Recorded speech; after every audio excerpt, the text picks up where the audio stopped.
Good afternoon, dear students. I hope you are studying well at home as we also taking our lesson online with good care to assist you to prepare at home and giving assignment regularly, and it has been checked by us regularly. Today I would like to request your parents to cooperative with the management and pay the fees so that we can get our salary. Please cooperate. Today I would like to request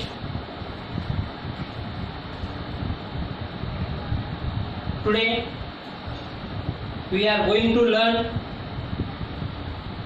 history standard 8 chapter number 3, and chapter name is effects of British rule. Yesterday and yesterday before few videos completed. Today new point start.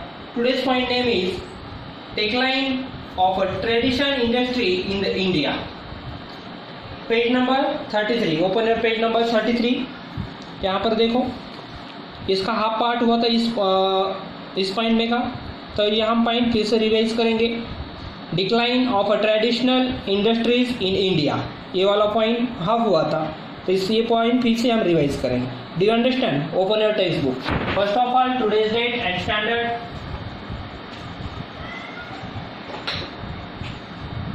8.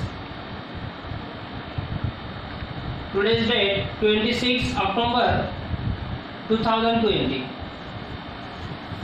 Subject history. Chapter number 3. Chapter name is effects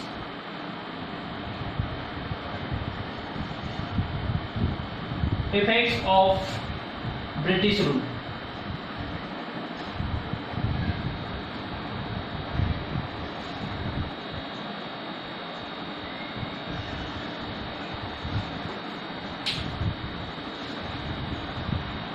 Listen carefully, look at the textbook.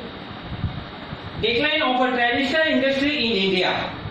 The British government obtained hug taxes on goods exported from India to England. तो India से वो क्या करते थे? Goods export करते थे. वो export और इंपोर्ट. एक्सपोर्ट मतलब हमारे कंट्री से दूसरे कंट्री में भेजने का, और इंपोर्ट मतलब दूसरे कंट्री से एक्सपोर्ट मतलब हमारे कंट्री से दूसरे कंट्री में भेजने का, और इंपोर्ट मतलब दूसरे कंट्री से हमारे कंट्री में कुछ गुड्स लाने का, मटेरियल लाने का, उसे कहा जाता है. ओके, तो export from India to England. India से क्या होता था? एक्सपोर्ट, वो भी कम रेट में होता था. इंडिया से जाते थे और वो क्या करते थे, यहाँ का जो भी बेसिक वाला मटेरियल होता है वो मटेरियल यहाँ से ले जाते थे और उसका कॉटन वगैरह कपड़ा वगैरह बनाकर फिर हमारे इंडिया में लाकर वो ज्यादा रेट में बेचते थे. On the other hand, very less tax was imposed on good import from England to India. और इंडिया को बहुत सारा कम टैक्स देते थे. Also, the goods manufactured in England were machine made, and hence there was a maximum production at a minimum cost. तो वो क्या करते थे, फिर ज़्यादा से ज़्यादा वहाँ से कॉस्ट मटेरियल बनाकर लाते थे, और यहाँ लाकर वो इंडिया का जो दाम है, इंडिया का जो प्राइस है कॉटन का, उस कॉटन के प्राइस के दाम से कम दाम में यहाँ वो बेचते थे लाकर. फिर इंडिया की जो फैक्ट्रीज है, इंडिया के जो बिजनेस है, वो यहाँ के बंद हो जाते, क्लोज हो जाते थे, क्योंकि वो कम रेट में देते थे. फिर इंडिया के लोग क्या करते थे, वो कम रेट वाला खरीदते थे, और वो कहाँ का था? इंग्लैंड का था.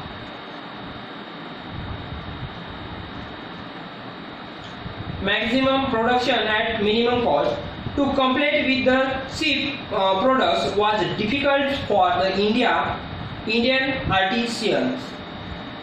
Eventually, it led to the closing down of a traditional industries, and many artisans became unemployed. Next point is development of a new industries in India.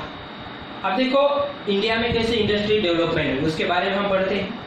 Due to the lack of a British support, experience of management and capital, the India's businessmen could not came forward in large number. ज़्यादा से ज़्यादा number में India में फिर business वाले नहीं आ पाए, मतलब ज़्यादा वहाँ पर मटेरियल अवेलेबल नहीं थे, इसलिए इंडिया में भी ज़्यादा बिजनेस नहीं चल रहा था, बहुत कम लोग थे। It sum up the build of the business by overcoming those problems. In 1853, तो 1853 में एक पर्सन ने बिजनेस स्टार्ट किया था। वो पर्सन का नेम है जमशेदजी टाटा। अभी भी है टाटा के जो ब्रांड होते हैं, टाटा की जो कंपनी है, वो कब से स्टार्ट हुई है? 1853। किसके पीरियड में स्टार्ट हुई थी? सबसे पहले स्टार्ट करने वाले जमशेदजी टाटा। कवासजी नानाभाई दवार, देखो ये जमशेदजी टाटा का नाम क्या था? कवासजी नानाभाई दवार। और started the first textile mill in Mumbai. तो सबसे पहले टेक्सटाइल मिल मुंबई में उसने स्टार्ट की थी। कब हुई थी वो? 1853। और 1853 में और क्या स्टार्ट हुआ था? इंडिया में रेलवे स्टार्ट हुई थी, ब्रिटिश ने स्टार्ट की, वो याद रखो। In 1855 the first jute mill was started at Rishra in Bengal. तो 1855 में कहां पर हुई? रिश्रा में हुई, और वो बंगाल में। अभी जो बंगाल है वहां पर एक डिस्ट्रिक्ट था, वहां पर रिश्रा करके वहां पर 1855 में स्टार्ट हुई थी। अंडरलाइन करते चलो। In 1907 Jamshedji Tata establish the Tata iron and steel company at Jamshedpur.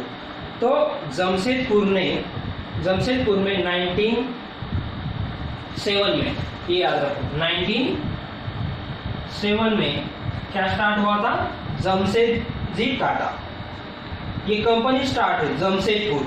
Tata iron and steel, iron और स्टील की जो भी कंपनी थी वो जमशेदपुर में स्टार्ट करने का काम जमशेदजी टाटा ने किया था। उसकी एस्टैब्लिश थी 1907।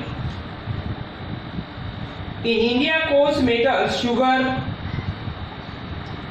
Cement and chemical industries came to the start. तो इसमें क्या क्या स्टार्ट हुआ था? Coal, metal, sugar, cement, chemical industry, ये भी इंडस्ट्री इंडिया में क्या हो गई थी? धीरे धीरे स्टार्ट हो रही थी। ब्रिटिश का ज्यादा से ज्यादा वहां पे चल रहा था, मगर इंडिया के भी लोग धीरे धीरे वहां पर स्टार्ट करने का काम कर रहे थे। Social and cultural effect. आप इंडिया के सोशल और कल्चर के बारे में क्या क्या इफेक्ट थे वो देखते हैं। In the 19th century, Europe, a new era took shape on a basis of a value like humanitarianism, democracy, nationalism, liberalism, etc. This change in the West led to the various obvious repercussions on India. For carrying out the administration, the British had to understand the Indian society. For this purpose, they started studying the page number 14 पे चलो, tradition history, literature, as well as the music, flora and fauna. Flora and fauna मतलब plants and animal. Okay, plants and animal को flora and fauna कहते हैं। Of India, ये सब start हुई थी इंडिया में। Tradition, history, literature, music, flora and fauna, India. 1784 sir William Jones and English officer establish the Asiatic Society of Bengal. तो उन्होंने क्या किया था? एशियाटिक ऑफ सोसाइटी बंगाल में उन्होंने बनाई। किसने? विलियम जोन्स ने। कब बनाई थी? 1784 में, याद रखो। एट कोलकाता, और वो कहां पर था? बंगाल के कौन से पार्ट में? कोलकाता। कोलकाता कैपिटल है बंगाल की। मैक्स म्यूलर जर्मन थिंकर, अभी मैक्स म्यूलर कहाँ के थिंकर है? जर्मन के। was a devout scholar of Indian religion, language and history. Due to this example, there arose feeling among newly educated Indians to study Indian religious history and tradition. तो उन्होंने क्या किया था? ये स्टडी किया था कि रिलीजन की हिस्ट्री के बारे में उसने स्टडी किया था। कैसे उन्होंने एग्जांपल दिए थे, स्कॉलर कैसे थे, लैंग्वेज, उनकी हिस्ट्री, उनके रिलीजन के बारे में स्टडी करने का काम मैक्स मुलर, ये जर्मन थिंकर ने उनके रिलीजन के, लैंग्वेज के बारे में जानने की कोशिश की थी। Okay. The British introduce many laws in India in 1829। तो ब्रिटिश ने क्या किया था? एक लॉ बनाया था। ओके, मेनी लॉ बनाए थे 1829 में। लॉर्ड विलियम्स बेंटिंग, तो वहां ये याद रखो 1829 में जो लॉ बनाया गया था उस समय गवर्नर कौन थे? गवर्नर जनरल विलियम बेंटिंग थे, ये याद रखो।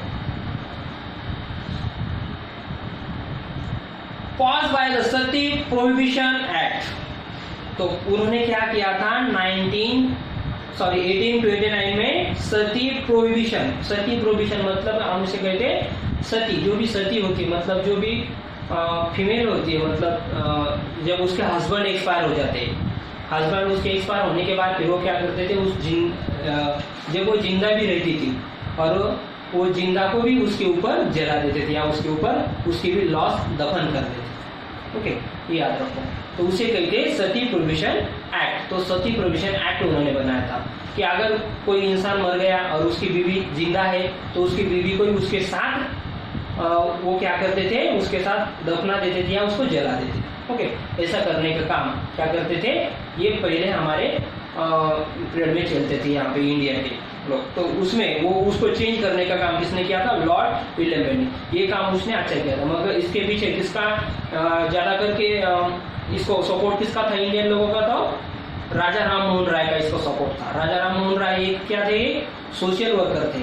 तो उन्होंने भी जब उसके भाई की जब बीवी, मतलब उसकी जो भाई की बीवी जब उसके भाई एक्सपायर हो गए थे, उसके ब्रदर जब एक्सपायर हो गए थे, तो उसकी बीवी को भी उसके साथ जला दिया गया था। वो बोल रही थी मुझे नहीं जाना है, मुझे नहीं मरना है, मुझे जिंदा रहना है। तो भी लोगों ने उसको उठाकर ले जाकर उस लाश के ऊपर रख के उसको भी जला दिया था, जिंदा को भी, क्योंकि इस प्रथा को कहते थे सती प्रोहिबिशन एक्ट। तो ये सती प्रोहिबिशन एक्ट कब हुआ था, 1829 में। तो विलियम बेंटिंग ये गवर्नर जनरल के पीरियड में एक्ट पास होता। उसके बाद फिर कोई किसी का हस्बैंड एक्सपायर भी हो गया तो फिर उसकी बीवी को उसके साथ जलाने की वो प्रोसीजर बंद हो गई थी, क्लोज हो गई थी। इन 1857 लॉर्ड डलहौसी के पीरियड में देखो, pass the widow remarriage act. Widow remarriage act मतलब जब किसी बीवी, किसी की फीमेल का समझा हस्बैंड एक्सपायर हो गया, फिर क्या वो पूरे लाइफ भर किसी से शादी नहीं कर सकती, ऐसा पहले जमाने के लोगों की सोच थी। मगर उसको लॉर्ड डलहौसी ने चेंज करके क्या किया कि वो फिर से शादी कर सकती है, ऐसा एक एक्ट बनाया। क्योंकि जब उसका कोई हस्बैंड एक्सपायर हो गया, उस फीमेल का, उस जो भी अपनी वुमेन्स होती है, उसका जो हस्बैंड एक्सपायर हो गया तो उसको शादी करने की ये जो हमारे संस्कृति थे उसमें उसको चांस नहीं देते थे शादी करने के लिए। मगर ये लॉर्ड डलहौसी ने एक्ट बनाया 1857 में, फिर से वो शादी दूसरी ओर कर सकती है उसका हस्बैंड एक्सपायर होने के बाद। Okay, this act were responsible for social reform for carrying out administration in the India. The British required English educated Indians according to the recommendation of Lord Macaulay in 1835. English education started being imported in India. देखो India में English education कब से start हुआ, फिर 1835 से India में English education को भी स्टार्ट करने का काम किया। Through new education, Indian were introduced to Western thoughts, modern reforms to science and technology. In 1857, universities were established. तो 1857 में भी यूनिवर्सिटी की स्टैब्लिश हुई। कहाँ पर हुई, Kolkata, Mumbai, Madras, Chennai. The Western educated middle caste Indians led the social reforms movements in India. तो इस तरीके से ये मूवमेंट हुई थी, तो उसमें यूनिवर्सिटी स्टार्ट हुई थी, सोशल वर्क हुए थे। Okay, you understand. तो ये इस तरीके से ये हमारे लेसन यहाँ पे फिनिश हुआ। इसके जो एक्सरसाइज वाले सब क्वेश्चन है ये राइट करके लर्न करो, first question, second question, third और ये फोर्थ क्वेश्चन भी इसको लर्न करके राइट करो। You understand. Now stop lecture, we will meet next video. Next video में हम ज्योग्राफी का पीरियड लेंगे। Do you understand? Thank you.